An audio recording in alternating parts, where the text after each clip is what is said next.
cross section dan data time series. Dan pada saat ini kita akan belajar mengenai data time series saja. Kalau data time series itu data yang seperti apa, teman-teman? Yang runtut, Pak. Contohnya?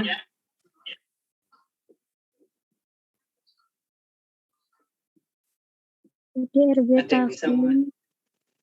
Oke, gimana? Misalkan dari tahun 2010 sampai 2020 gitu, Pak. Ya, betul ya. Jika kita memiliki data itu runtun waktu misal dari tahun 1980 sampai 2020. Misal seperti Pak, ini. Ya. mohon maaf Oke, sebelumnya. Gimana? Saya boleh izin untuk merecord. Oh ya, boleh sebentar. Dari kelas apa Mbak Anissa? Dari kelas A, Pak. Oke, Mbak Anissa sudah bisa. Kelas C dan D siapa yang mau merecord? Recording in progress. Ada dari kelas C dan D? Baik, Pak. Makasih. Oke.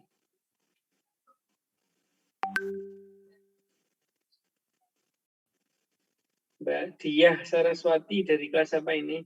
Oh, nggak Kelas bisa. A.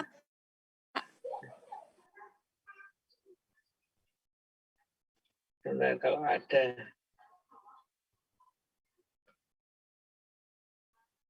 Mbak Farah Gita dari kelas apa ini? Kelas D, Pak. Oke, jadi bisa record juga. Iya, Pak. Oke, kita lanjutkan. Nah, data yang kita miliki ini, misal runtun waktu, time series dari tahun 80 sampai 2020. Nah, kalau kita memiliki data time series, misal datanya variabel Y. Nah, seperti ini. Ini misal tahun 1980 sampai 2020. Nah, kalau kita buat grafik, ini di statistika 1 sudah teman-teman pelajari, cara menampilkan data ya, terkait dengan misal dalam bentuk grafik. Nah, bisa jadi nanti seperti ini naik turun, teman-teman. Nah, kenaikan turun, naik dan turunnya ini biasa disebut dengan fluktuasi. Dan yang perlu kita perhatikan di sini, dengan data time series ini, itu adalah pertama terkait dengan variabel kita itu stasioner apa tidak stasioner. Nah, ini. Jadi pertanyaan satu, ketika kita memiliki data time series, itu data yang kita miliki itu stasioner apa tidak stasioner. Kedua, probabilitas atau probability distribution function itu berubah sepanjang waktu apa tidak? Ini yang akan menjadi pertanyaan kita selama kita menggunakan data time series. Dan yang ketiga terkait dengan nilai covariance stationary. Apa itu covariance stationary? Akan kita bahas juga mengenai apa itu stasioner. Ya, stasioner, suatu data dapat dikatakan stasioner jika nilai mean dan nilai varian itu konstan atau tidak berubah unchanged over time, tidak berubah sepanjang waktu. Jadi nilai mean dan nilai variannya itu tidak berubah. Ketika nilai mean dan nilai variannya tidak berubah, maka disebut dengan data yang stasioner. Seperti itu. Berarti kalau data itu tidak stasioner, berarti kebalikannya. Kebalikannya apa berarti teman-teman? Nilai mean dan nilai variannya berubah sepanjang waktu. Itu disebut dengan data yang tidak stasioner ketika nilai mean dan nilai varians berubah sepanjang waktu. Nah, contohnya gimana ini? Misal kita contohkan gambarnya seperti ini. Nah, kalau datanya naik terus seperti ini pasti nilai min-nya berubah. Nah, sehingga data ini disebut juga dengan data yang tidak stasioner. Sehingga dapat kita tulis persamaannya terkait dengan covariance stasioner ini menjadi delta YT merupakan fungsi dari delta YT plus J mu. Nah, di sini ada J itu terkait dengan like. Nah, ini nilai variansnya harus tetap. Lalu ini nilai min-nya. Sedangkan nilai variannya ini juga harus tetap. Kalaupun ditambah like berapapun, ya, variete misal sama dengan nilai varians dari Y, T plus D. Sama dengan ini varians dari Y. Nah, ini nilai min-nya, ini nilai variannya. Nah, suatu data dikatakan stasioner walaupun dengan penggunaan like berapapun, nilai min dan nilai variannya konstan. Itu baru bisa kita katakan bahwa variabel kita itu adalah stasioner. Jadi pokoknya fondasi awalnya teman-teman harus paham bahwa data stasioner itu apa? Nilai min dan nilai variannya konstan atau tidak berubah sepanjang waktu. Tuh, walaupun like-nya ditambah berapapun. Ada J plus J plus J, ini intinya like. Like itu apa sih? Like itu adalah waktu. Waktu yang dibutuhkan oleh suatu variabel untuk mendapatkan keseimbangannya pada jangka panjang. Nah, contoh sederhananya kalau teman-teman lagi dekat dengan seseorang, baru dekat langsung nyatakan cinta, itu kira-kira diterima apa tidak? Kemungkinan Tidak, Pak. besarnya tidak diterima. Nah, betul, tidak diterima. Sehingga membutuhkan waktu. Ya, di ikrometrika itu juga ada waktu itu yang disebut dengan lag. Nah, sekarang kita langsung ilustrasikan saja dengan gambar. Teman-teman sebut saja ini kira-kira data ini stasioner apa tidak. Salah nggak apa-apa, masih belajar. Ya. Yang penting teman berani menyebutkan. Oke, contoh yang pertama saya coba tunjuk, Mbak. Mas siapa ya? Fadli Mu'taz Azhari, ada Mas Fadli?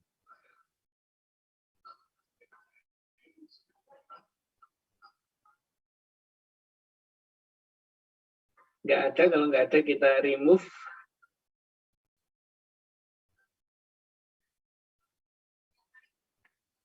Hardi Yuda.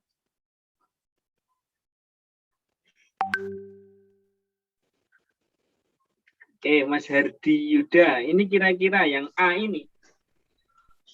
Ini stasioner apa tidak, Mas?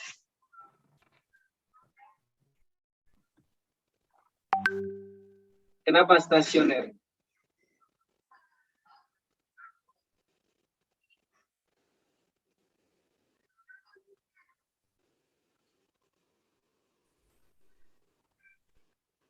Konstan, ya. Ini benar bahwa variabel A ini adalah variabel yang stasioner karena kenapa? Nilai min, perhatikan nilai min dari periode 10 sampai periode 100 atau periode 80 ini dia di tempat yang sama. Dan nilai variansnya itu juga seimbang atau tetap. Nah, sehingga variabel A bisa kita katakan stasioner. Betul, Mas Hardi Yuda. Sekarang kita lanjutkan dengan variabel yang B. Lisa Damayanti ada? Iya, ada, Pak. Menurut jenengan, variabel yang B ini stasioner apa tidak, Pak? Sepertinya tidak, Pak. Karena Kenapa itu tidak? Di tempat yang tidak sejajar. Yang nilai min-nya apa nilai variannya? Yang nilai min-nya, Pak. Kalau nilai min-nya dia sejajar nih. Berarti yang berubah apa ini? Oh, berarti variannya ya, Pak ya? Ya, varian change. Sehingga non-stasioner. Nah, perhatikan ya di sini. Variansnya di sini berubah, tapi nilai min-nya ini tetap di tempat yang sama. Lurus seperti ini. Yang berubah apa? Distribusi atau variansnya ini. Ya, sekarang yang C. Betul, Mbak. Terima kasih, Mbak. Iya, Pak. Ya, Muhammad Ridwan. Ada Muhammad Ridwan. Ada, Pak. Menurut jenengan yang C ini stasioner atau tidak, Mas?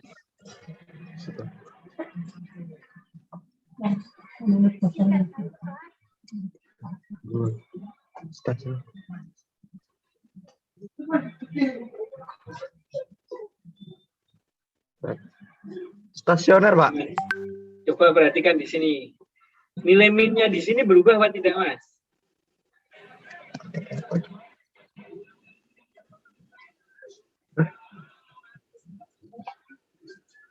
Berubah, Pak. Kalau berubah artinya Tidak stasioner, Pak. tidak stasioner karena di sini mean change. Nilai rata-ratanya berubah. Dari periode atau dari observasi 10 itu ada di sini misalnya 2 ini naik ini. Nah, tidak bergerak lurus seperti ini tapi malah menjadi miring seperti ini, naik ya. Sampai periode 100 atau observasi 100. Misal di sini jadi 8. Sehingga mean change yang artinya non stasioner. Oke, yang terakhir gambar D.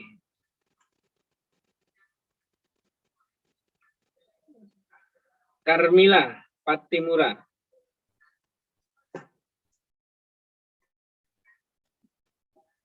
Ada Mbak Carmila?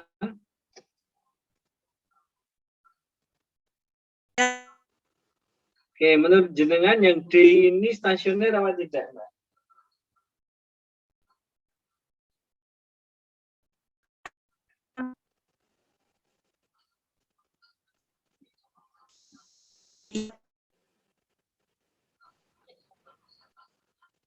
Putus-putus ya, coba kita coba yang lain. Dian Lestari ada?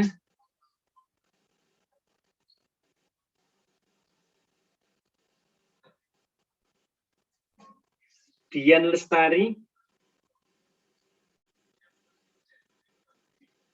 Nggak ada, kita remove.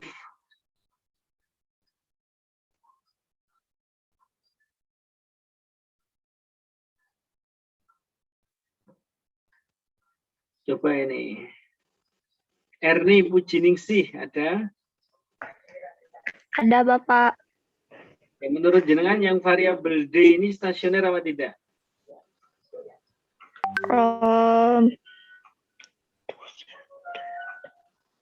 Tidak Bapak. Kenapa tidak?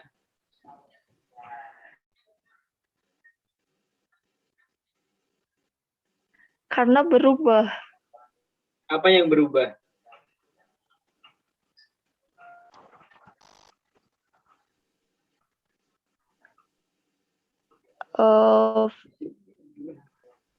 Minus Apa, apa? Mbak? Apa? Nilai min apa nilai varian apa? Varian.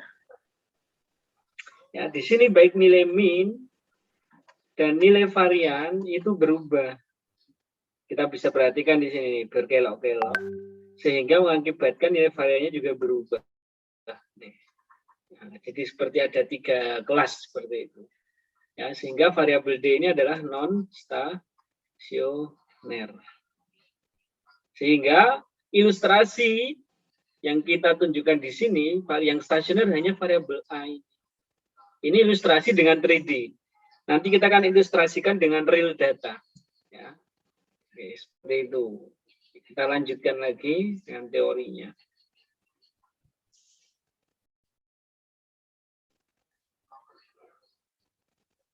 Oke, sekarang yang ingin kita perhatikan, kalau variabel kita stasioner, apakah variabel yang kita miliki itu stasioner? Nah, ini menjadi pertanyaan. Sehingga ketika kita menggunakan data time series, kita harus lihat dulu stasioneritasnya. Ini sudah muncul belum screen saya di tempat teman-teman? Sudah, Pak. Sudah Pak. Sudah, Pak. Jika variabel kita stasioner, maka apa yang bisa kita lakukan? Pertama, jika variabel kita stasioner, maka kita akan mencari tipe stasioneritasnya. Nah, tipenya apakah dia autoregresif atau moving average atau combine antara autoregresif dan moving average. Kita mencari dulu tipenya. Karena kalau variabel kita stasioner, maka kita bisa melakukan yang namanya forecasting. Apa itu forecasting? Forecasting itu meramal kejadian di masa yang akan datang dengan pengalaman atau data yang kita miliki saat ini. Tapi jika variabel kita tidak stasioner, nah ini misal, tidak stasioner, maka langkah kita apa? Transform ke bentuk difference-nya. Nah, ini akan kita pelajari mungkin minggu depan. Apa itu bentuk difference? Ya. Baru nanti kalau di sini sudah stasioner, kita baru kembali ke bentuk tipe stasioneritasnya yang apa? Ya, seperti itu. Nah, jadi ini adalah stasioneritas. Dan uji stasioner di sini ya, umumnya menggunakan unit root test, teman-teman. Ya, jadi seperti itu. Jadi kita harus variabel kita harus stasioner, tujuan kita ada di sini, teman-teman. Untuk melakukan yang namanya suatu forecasting. Forecasting itu apa? Banyak bentuknya. Bisa pembentukan model dinamis time series. Karena dinamis time series ini nanti bisa menunjukkan jangka panjang dan jangka pendek, short run dan long run. Bisa juga menunjukkan kointegrasi. Nah, ini jadi pentingnya variabel kita stasioner itu di sini untuk forecasting. Forecasting itu banyak bentuknya.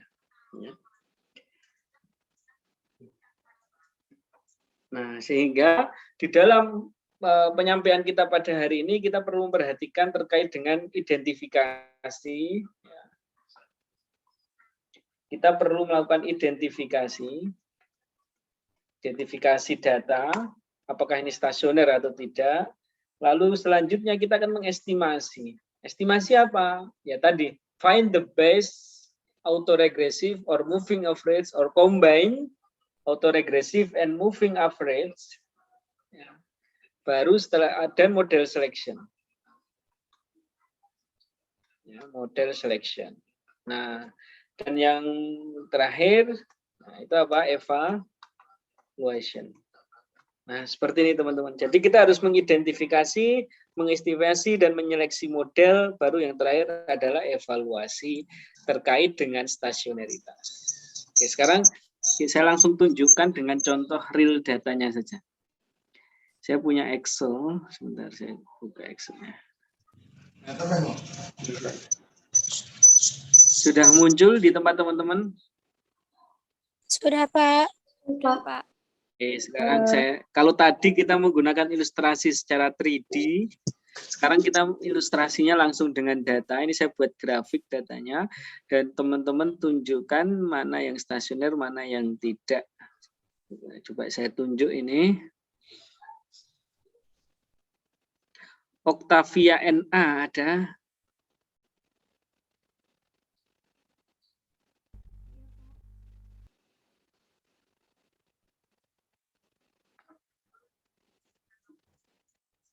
Apakah ada Octavia? Nggak ada, kita remove. Pak hadir, Pak. Oh iya. Menurut jenengan variabel 1 ini stasioner apa tidak, Mbak?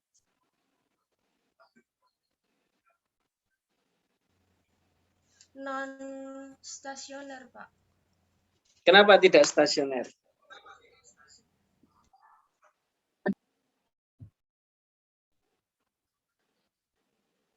Itu berubah. Nah, kita perhatikan di sini.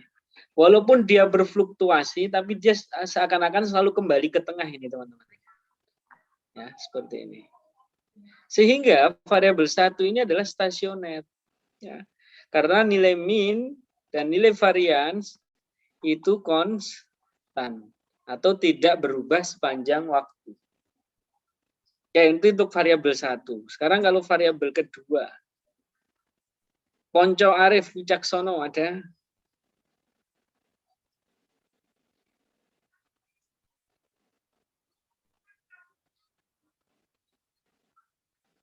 Enggak ada, kita remove.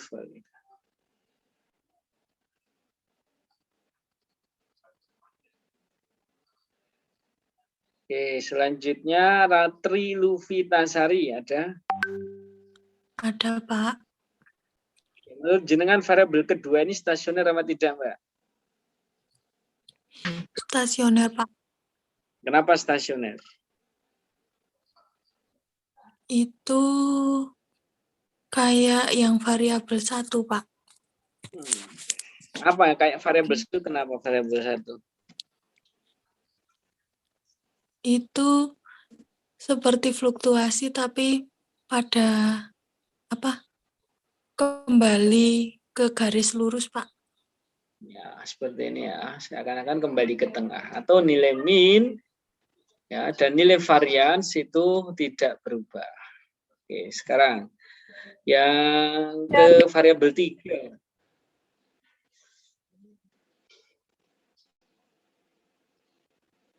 Wahid Kurniawan ada?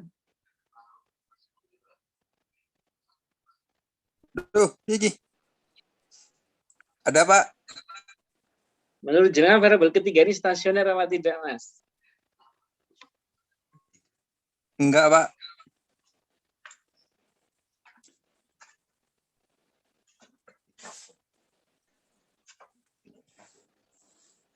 Tidak stasioner, Pak.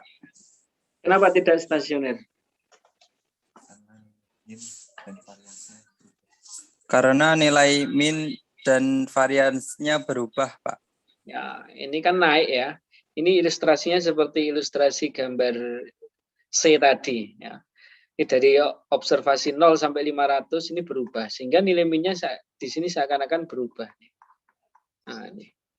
Sehingga min change. Ya, berubah sepanjang waktu. Dan dia sifat non-stasionaritasnya itu adalah tren. Ya, seperti itu. Sekarang variabel keempat. Terima kasih Mas Wahid. Coba yang terakhir. Sabila Putri. Ada Sabila Putri? Tidak ada anunya mikrofonnya. Zulkhaidar. Ya Pak, ada Pak. Nyuruh jenengan variabel keempat itu stasioner apa tidak? Pak, mohon maaf sinyal saya jelek. Cuma muser-muser Pak, tidak terlihat gambarnya. Tidak lihat gambarnya. Oke. Yufa Lestari, ada Mbak Yufa? Ada, Pak. Menurut jenengan variabel keempat ini stasioner apa tidak? Tidak, Pak. Tidak, kenapa tidak? Karena min sama variannya tidak konstan. Ya, kita bisa lihat di sini ini seakan-akan berubah ini. Walaupun ini kita bagi ini A, ini B, ini A. Jadi kayak turun lagi kembali ke A. Tapi di sini ada pemisahnya. Sehingga bisa kita katakan di sini non-stasioner. Dengan sifat non-stasionaritasnya itu adalah struktural break. Nah, ini adalah identifikasi. Jadi kita tadi kan ada identifikasi. Lalu yang pertama, lalu yang kedua ada model seleksi. Yang apa yang akan kita cari model seleksi? Model seleksi di sini tipe stasionaritasnya apa? Nah, ini kita memiliki variabel 1 stasioner, variabel 2 stasioner. Variabel 1 itu stasionaritasnya apa? Apakah autoregresif ataukah moving average atau kedua-duanya, autoregresif dan moving average. Perbedaannya di mana? Perbedaannya di sini teman-teman. Ya, yang autoregresif ya. YT sama dengan A tambah beta. 1 YT minus 1 tambah titik. Lebih memudahkan saya tulis lagi aja. Beta 2 YT minus 2 tambah titik tambah beta P YT minus P tambah error term. Perhatikan di sini. Di sini ada YT minus 1, YT minus 2 sampai YT minus P. Itu tergantung dari leg yang dimasukkan. Yang menjadi pertanyaan kita di sini bahwa autoregresif itu akan selalu berhubungan dengan nilai leg yang dimasukkannya. Apa sih YT minus 1, YT minus 2? Bisa kita interpretasikan seperti ini. Y star T sama dengan YT dikurangi YT minus 1. Atau Y tahun 2017 dikurangi Y tahun sebelumnya. tahun 2016. Begitu juga selanjutnya 2016 tergantung lag-nya ya teman-teman. Nah ini yang disebut dengan autoregresif. Sedangkan yang moving average ya dapat kita ilustrasikan dengan persamaan, berarti YT sama dengan mu ditambah mu T ditambah theta 1 UT minus 1 tambah theta 2 UT minus 2 ditambah theta J misal mu T minus J ya udah nih ya di sini yang moving average ya di sini juga bergantung pada nilai lag-nya teman-teman. Di mana di sini ada konstanta, ini juga konstanta, tapi di sini langsung masuk ke nilai lag-nya, sedangkan di moving average itu tidak. Sehingga perbedaan antara mungkin gambar kedua ini bisa kita sebut dengan tipe yang moving average, gambar satu yang autoregresif. Jadi kalau fluktuasinya semakin dekat, itu mungkin bisa kita kategorikan seperti moving average. Tidak di sepanjang nilai rata-ratanya. Seperti itu. Nah, kalau gabungannya gimana? Kalau gabungannya berarti tinggal kita tulis di sini, teman-teman. Arma dengan YT sama dengan beta 1 YT minus 1 tambah beta 2 YT minus 2 ditambah berapa lag yang dimasukkan beta P YT minus ditambah langsung kita UT UT minus 1 ini mu 1 theta 1 tambah theta 2 minus 2 ditambah titik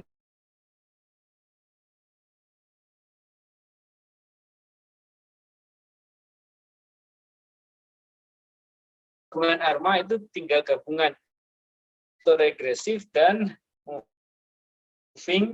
moving average.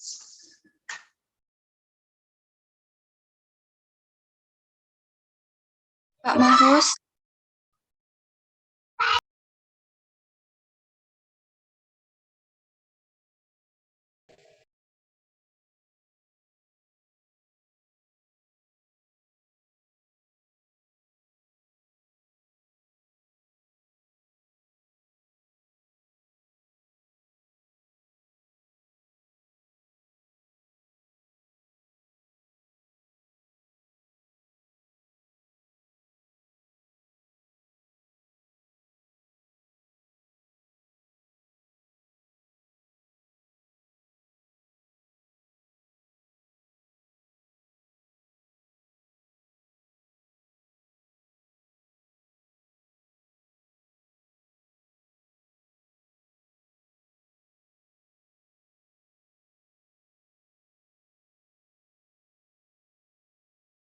Oke, mohon maaf, ternyata sinyal saya bermasalah.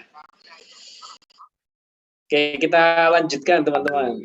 Nah, sekarang kalau teman-teman buka buku ekonometrika, buka jurnal ekonometrika, biasanya notasi dari autoregresif itu dengan P, moving average dengan Q, berarti kalau ARMA, berarti P, Q. Nah ini.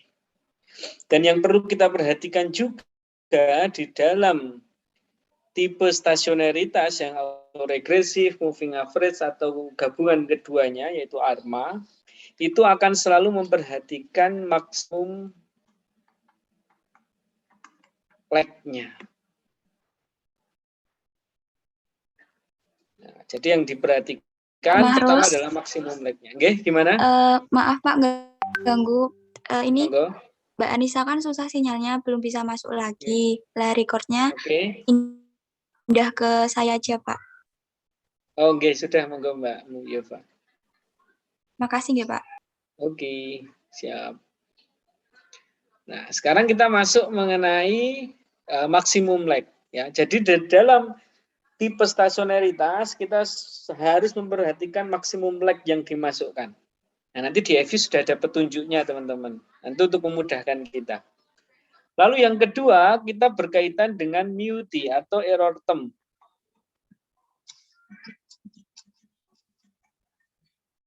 Error term atau biasa disebut dengan white noise.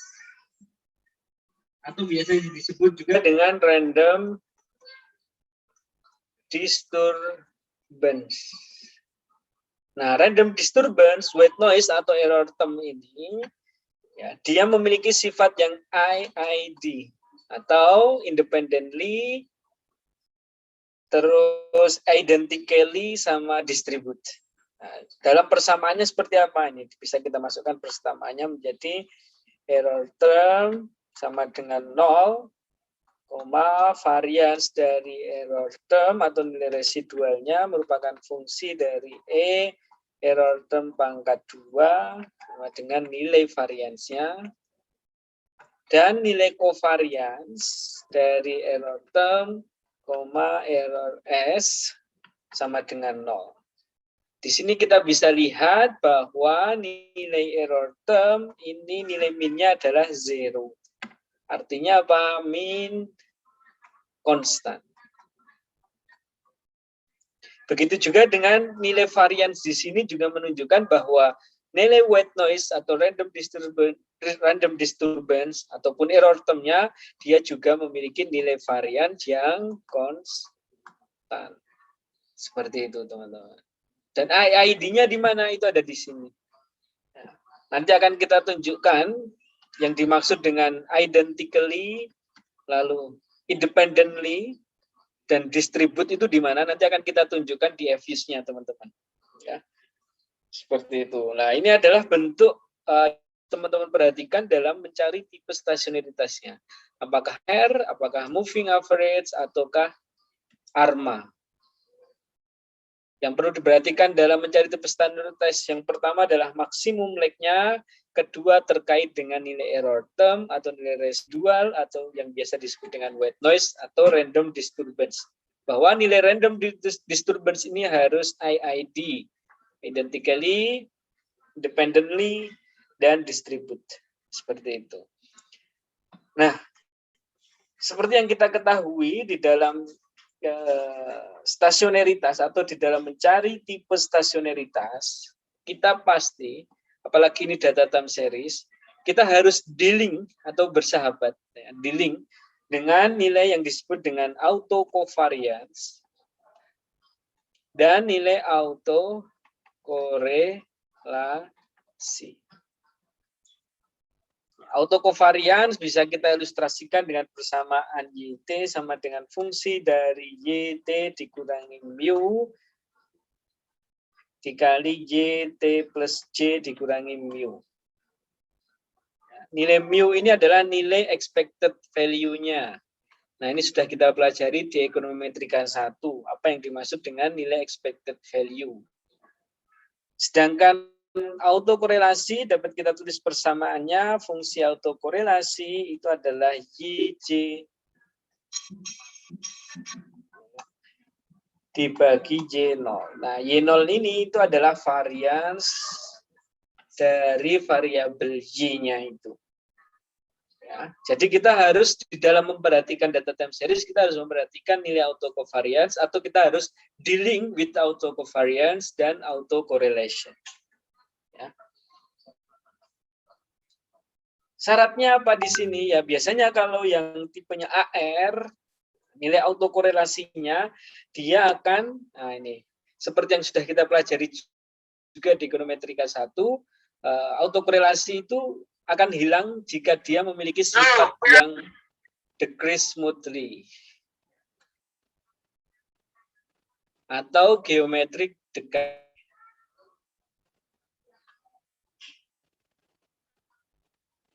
Nah ini turun, lama-lama semakin hilang. Ya, ya ini sehingga kita akan memiliki sifat yang autoregresif. Nah, kalau sifatnya kebalikannya, nah ini ada cut off-nya di sini. Itu kemungkinan sifat tipe stasionaritasnya adalah yang moving average. Seperti itu. Ya. Sebentar teman-teman.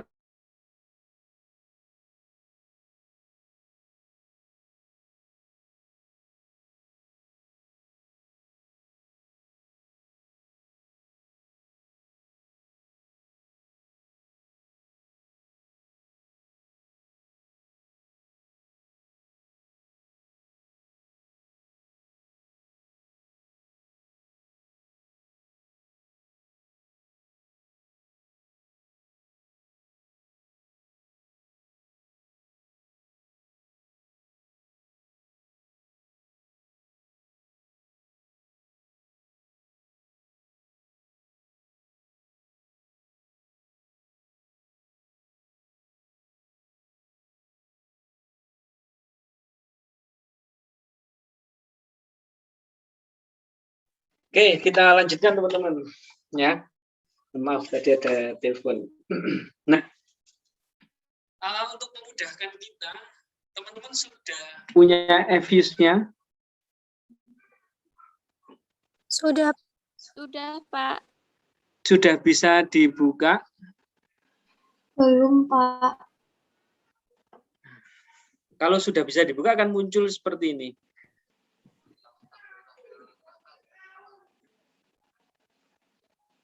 Kira-kira sudah ada yang bisa belum ini sampai di sini?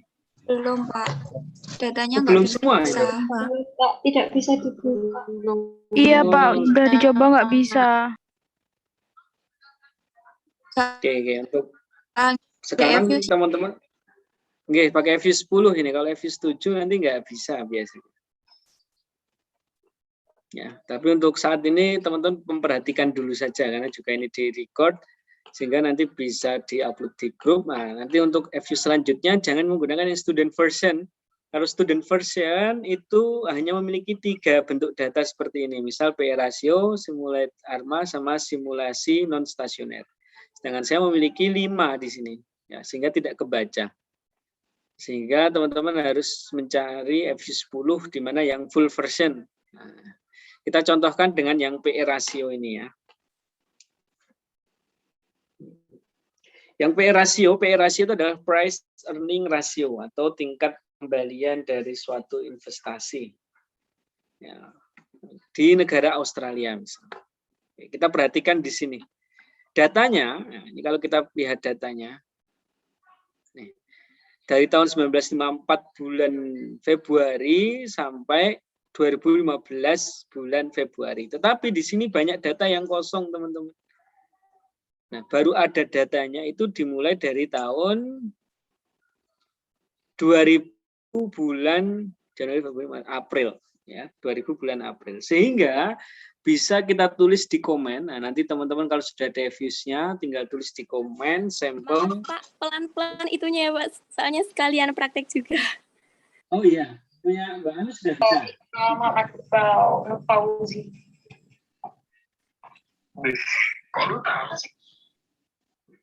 Ya, ini di PE ratio, teman-teman kalau buka silahkan PE ratio Australia. Lalu teman-teman klik, nanti akan muncul data seperti ini. Nah, kalau kita buat grafik, ini banyak yang kosong, teman-teman, karena data kita juga banyak yang kosong nih. Ya, ini saya perbesar nih.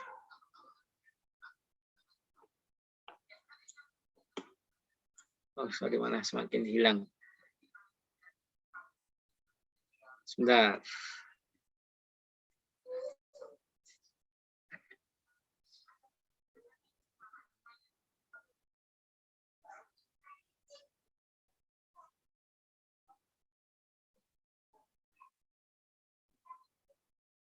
Nah, ini.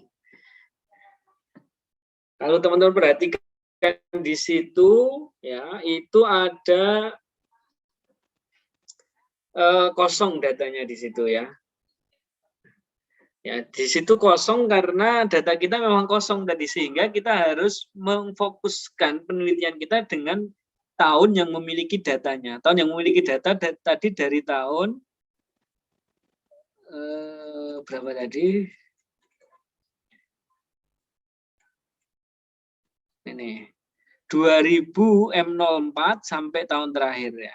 Oke, berarti kita tulis di komen.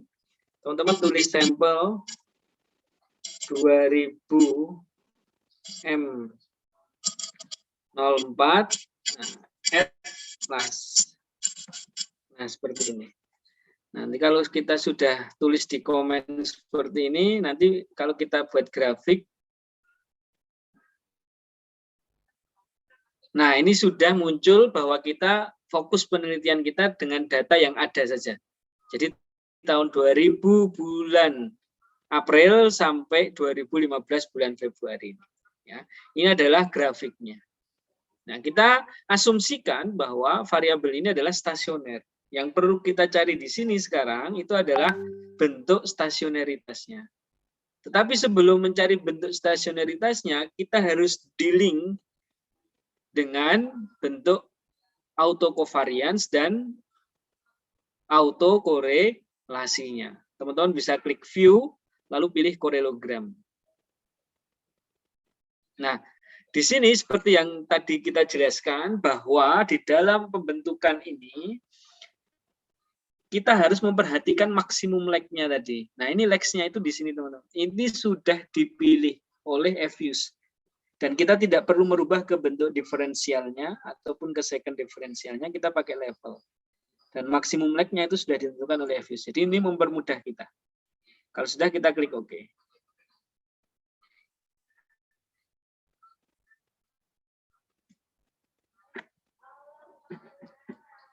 Ya, di sini kita lihat ya bahwa autokorelasi kita, nah ini teman-teman. Ini saya jelaskan tadi, ini tidak melanggar konsep autokorelasi. Di mana konsep autokorelasi itu apa? Turun secara smooth, ya, secara halus, atau biasa disebut dengan geometric decay. Nah, dan partial autocorrelation-nya atau partial korelasinya itu memiliki cut off. Dan nilainya ini baik autokorelasi maupun partial correlation-nya ini memiliki nilai yang sama, yaitu 0,933. Kita dapat menduga bahwa tipe stasionaritas yang kita miliki itu adalah autoregresif. Nah, itu dugaan awal kita. Tadi ya, kita sudah jelaskan ada identifikasi. Lalu yang kedua adalah model selection-nya. Nah, model selection-nya itu layaknya art of science. Jadi seni dalam ilmu ekonometrika di sini. Kita akan membentuk berbagai bentuk model yang autoregresif atau yang MA, bahkan yang autoregresif dan moving average. Sekarang kita perhatikan dulu dalam bentuk autoregresifnya. Oke, teman-teman bisa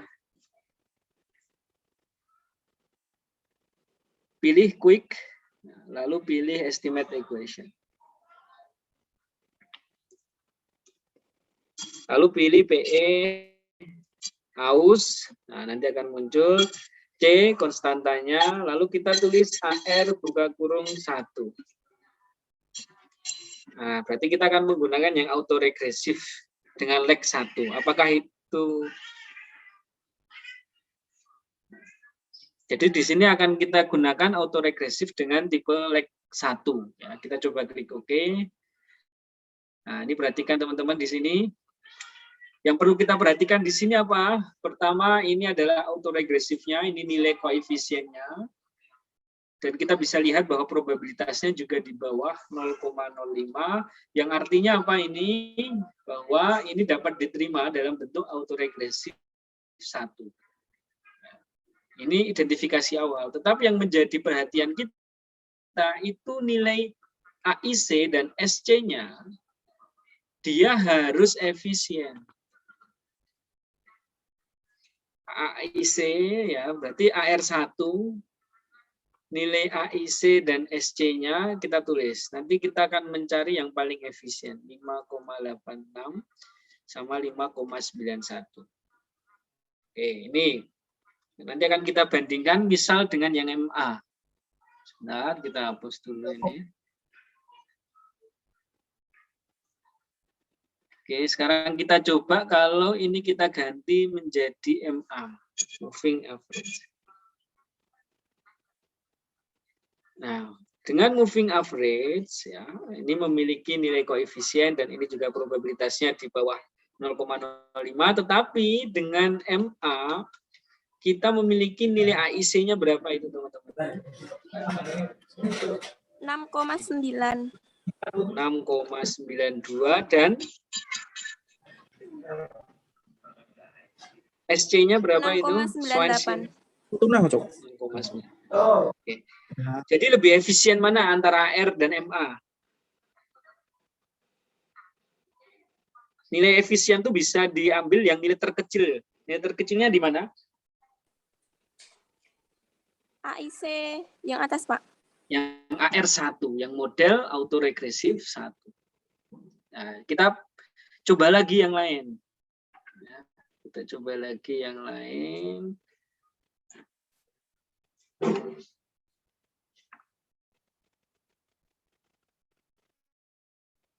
Oke, kita coba lagi yang lain nih. Estimate, lalu kita sekarang tambahkan AR1 dan AR2 misalnya. Nah, ini teman-teman. Ya, ini juga memiliki nilai probabilitas di bawah 0. Sekarang nilai AIC-nya berapa itu? AR1 dan AR2. Nilai AIC-nya itu 5,84 dan 5,91. Oke. Sekarang kita memiliki yang lebih kecil lagi, ya, AR1 dan AR2. Sekarang, nah ini karena nilai AIC-nya ini 5,84, nih Swires kriterianya adalah 5,91. Nah sekarang kalau gabungannya gimana? Oke, kita coba. Nah inilah uniknya, atau model selection-nya itu ada di sini teman-teman. Kita gunakan AR1, MA1. Oke, perhatikan di sini sekarang. Nilai probabilitasnya semuanya di bawah 0,05. Dan ini berapa ini? 5 AR1 MA1. Ini 5,84 sama 5,91. Oke, kita coba menggunakan keempat model bentuk tipe stasionaritas ini. Kira-kira dari keempat model ini AR1, MA1, R1, R2, R1, MA1, yang paling efisien yang mana teman-teman?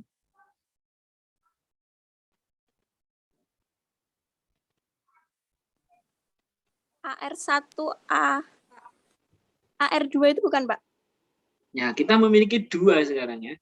Yang tipe autoregresif dan tipe combine antara autoregresif dan moving average. Nah, kira-kira dari kedua tipe ini, ya berarti kita sudah bisa mengeliminasi tipe MA, moving average-nya, dan tipe AR1-nya. Kita eliminasi kedua ini. Nah, saya hapus.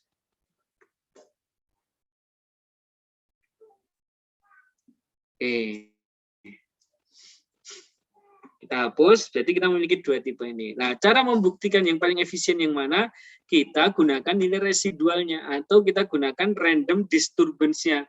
Di mana random disturbance tadi harus memiliki sifat yang ID, identically, independently, sama distribute.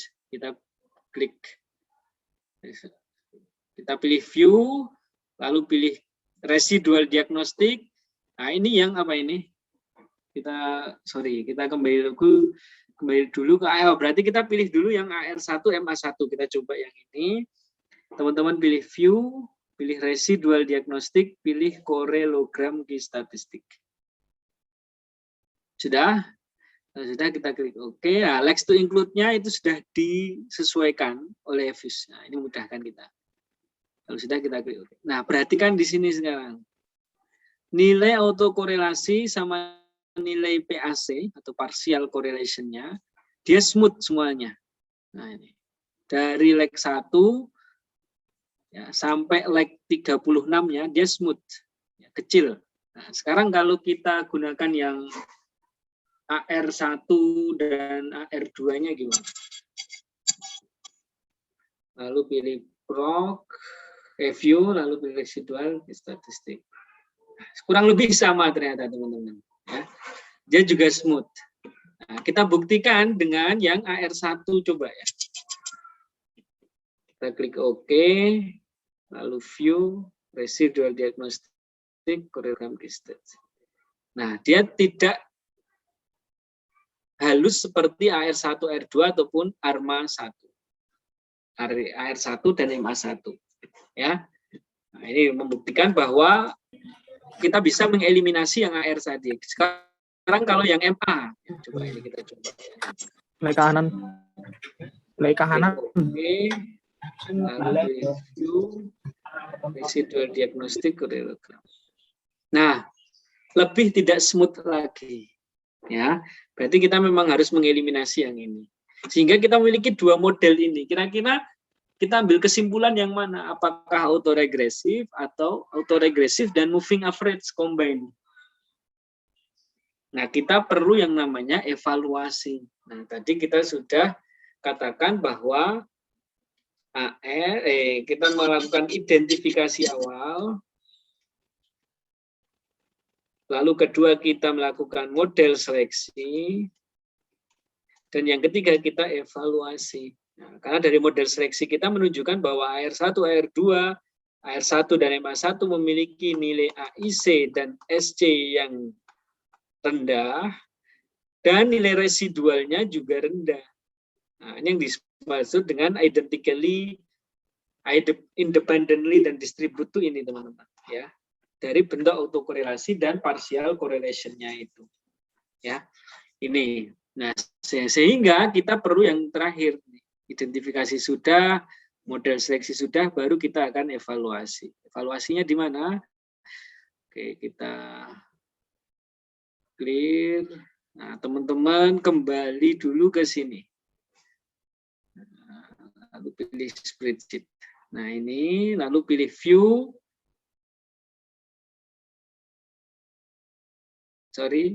Proc.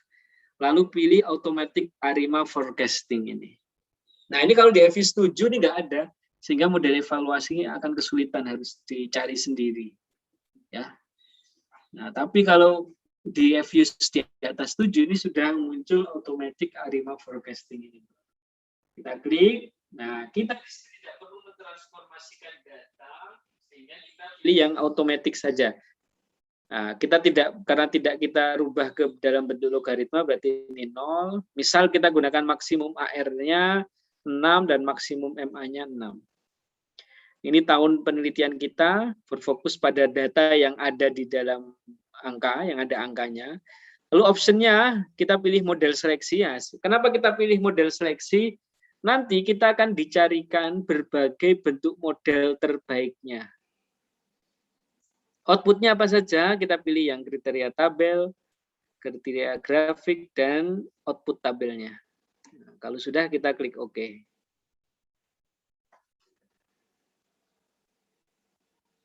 Nah, ini teman-teman. Hasilnya di sini. Berarti hasil terbaiknya itu kita ketika menggunakan model ARMA ini. ARMA yang berapa? AR1, AR2, dan MA1. Nah, berarti gabungan tadi. Kalau tadi AR1, AR2, AR1, MA1, nah ini ternyata model terbaiknya adalah yang gabungan, yaitu AR1, AR2, dan MA1. Ini bisa kita lihat di sini. Ya. Seperti itu. Dan kalau kita perhatikan lagi, nah, ini ada beberapa kombinasi ARMA yang bagus, dari yang paling bagus 2.1 sampai tidak ada modelnya atau 00. Atau modelnya AR0 MA1. Nah, ini model terbaiknya itu dapat dilihat dari nilai AIC top 20 model, ini yang paling panjang, teman-teman. Nah, jadi stasionaritas kita bertipe gabungan antara autoregresif dan moving average, di mana autoregresif menggunakan 2 leg dan moving average-nya menggunakan 1 leg. Nah, sehingga kita sudah mengidentifikasi, kita sudah menyeleksi model, dan kita sudah mengevaluasi. Sehingga dapat kita simpulkan bahwa price earning ratio di negara Australia itu stasioner, dan tipe stasioneritasnya itu adalah combine antara autoregresif dan moving average, dengan autoregresifnya leg-nya 2 dan moving average-nya leg-nya 1. Seperti ini, teman-teman. Sehingga nanti kalau teman-teman ada tugas untuk melihat tipe stasioneritas data, itu nggak usah bingung, dilihat saja ini. Ya, autoregresif dan moving average. Sampai di sini ada yang ditanyakan, teman-teman? Mudah ya? Monggo, silakan. Berarti yang langkah estimate tadi kan yang apa ya? Ibarat kata yang menang itu berarti. Saya masuk dulu ke FIUS. Oke, gimana, Mbak? Jadi yang langkah estimate tadi kan, Pak, itu yang ini, katakanlah yang menang gitu kan lah, Pak. Itu ya, yang betul. AR1, AR2 kan, Pak. Berarti itu belum tadi kan lebih smooth gitu kan, Pak? Ya. itu kan lebih smooth. Berarti itu belum tentu apa ya, hasil akhirnya tuh bakalan itu yang kepilih gitu ya? Ya, betul. Karena kita perlu mengevaluasi. Nah, ini pentingnya evaluasi itu di sini. Siapa tahu tadi kita sudah memprediksi nih AR1 dan MA1. Nah, lalu kita cek nilai residualnya. Dia harus IID tadi ya. Nah, dan ternyata di sini smooth nih. Wah, ini bagus nih modelnya. Apakah ini finalnya? Gitu kan ya maksudnya, Mbak ya? Iya, Pak. Maksudnya final itu, Pak. Nah, ini apakah finalnya? Ya. Kalau dari asumsi kita, ini bisa jadi ini final, tetapi kita harus melakukan langkah yang ketiga, yaitu apa? Evaluasinya. Oh, ternyata finalnya itu adalah gabungan antara ARMA, AR1, AR2, dan MA1. Nah, seperti ini, AR1, AR2, dan MA1. Seperti itu ya, Mbak? Iya, Pak. Terima kasih. Ada lagi yang ditanyakan, teman-teman? Kalau nggak semut tuh berarti kayak gimana, Pak? Misal. Nah, contohnya ini enggak, kita teman-teman perhatikan ya, ini sebentar nih kita bandingkan nilai residualnya. Nah, teman-teman perhatikan nih nilai autokorelasinya seperti ini dan partial korelasinya seperti ini, smooth nih, karena tidak terlalu besar gambarnya. Maksudnya gambarnya itu seperti ini. Nah, ini tidak tinggi-tinggi. Nah, coba kita bandingkan sekarang dengan yang MA1 contoh aja. Lalu kita view residual korelogram. Nah, sama yang tadi lebih smooth, lebih halus yang mana, Mbak? Yang awal, Pak. Yang awal tadi. Ini kan besar-besar. Nah, ini nilai residualnya berbeda halnya ketika kita di sini nih. Ini kita spreadsheet, kita view, nah, lalu korelogram langsung. Nah, di sini perbedaannya apa? Ini sudah masuk model. Di sini sudah masuk model. Perhatikan di sini. Ini korelogram of residualnya. Sedangkan ini adalah korelogram of PE atau price earning Australia. Apa perbedaannya? Ini sudah masuk ke error termnya, di mana error term atau random disturbance tadi memiliki sifat yang IID, sedangkan ini masih bentuk datanya, teman-teman. Di mana di dalam penjelasan teori tadi, dari data time series kita harus dealing atau bisa bekerja sama terhadap nilai autokorelasi dan nilai partial correlation atau autocovariance-nya. Di mana nilai autocorrelation-nya itu memiliki sifat yang geometric decay atau decrease smoothly, turun secara halus. Ini yang sudah kita singgung di ekonometrika 1, bahwa konsep autokorelasi itu apa? Dia akan hilang secara perlahan. Nah, ini seperti ini akan hilang secara perlahan. Sedangkan yang autocovariance-nya dia memiliki cut off. Ini pertama positif, keduanya langsung negatif. Berarti kan di sini kayak ada cut off-nya. Nah, seperti itu. Ini perbedaannya ya. Jadi teman-teman harus bisa membedakan di sini antara korelogram data asli dan nilai residualnya. Ini berbeda soalnya.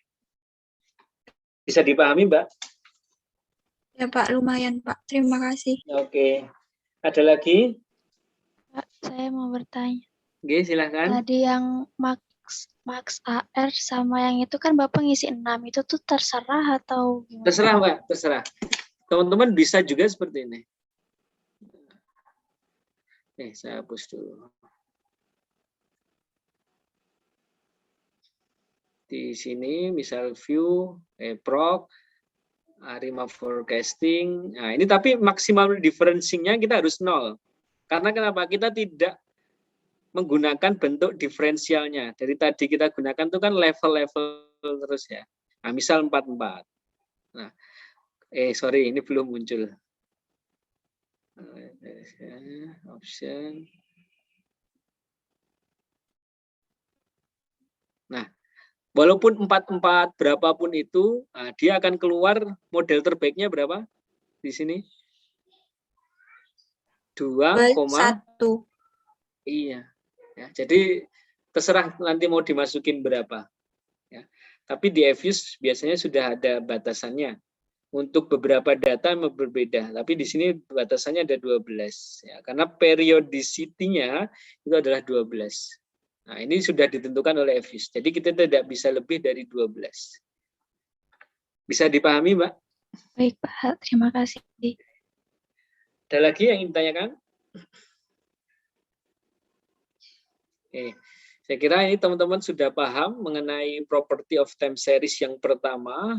Minggu depan kita akan masuk mengenai stasionaritas, di mana tadi kita sudah membahas bahwa jika variabel Y stasioner, ya, tadi kita anggap tadi PE Australia itu stasioner, maka kita akan mencari find the best. Bentuknya tipe stasionaritasnya itu apa? Autoregresif atau moving average atau kedua-duanya. Baru kita bisa forecast. Nah, forecast-nya nanti ketika kita sudah masuk dalam permodelan.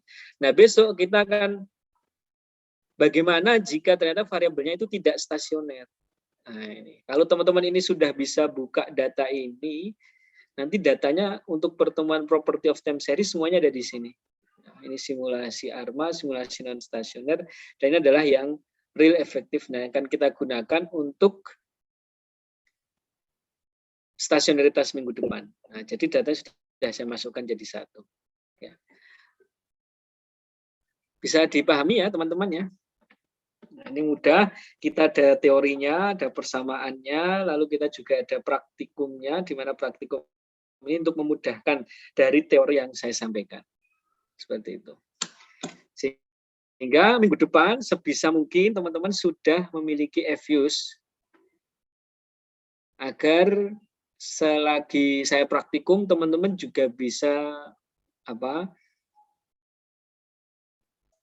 ikut mencontoh ya, ikut mempraktekkan juga. Nah, ternyata seperti ini, biar mudah.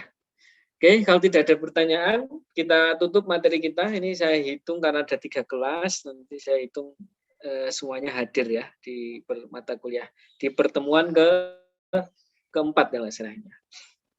Kalau tidak ada pertanyaan, kita tutup materi kita pada hari ini dengan bersama-sama baca hamdalah. Alhamdulillahirrahmanirrahim. Jadi hasil recordingnya bisa di-share di grup kelas ya. Yang kelas C nggak punya nanti bisa minta ke kelas A ataupun kelas D-nya. Akhiran aku lakum. Assalamualaikum warahmatullahi wabarakatuh.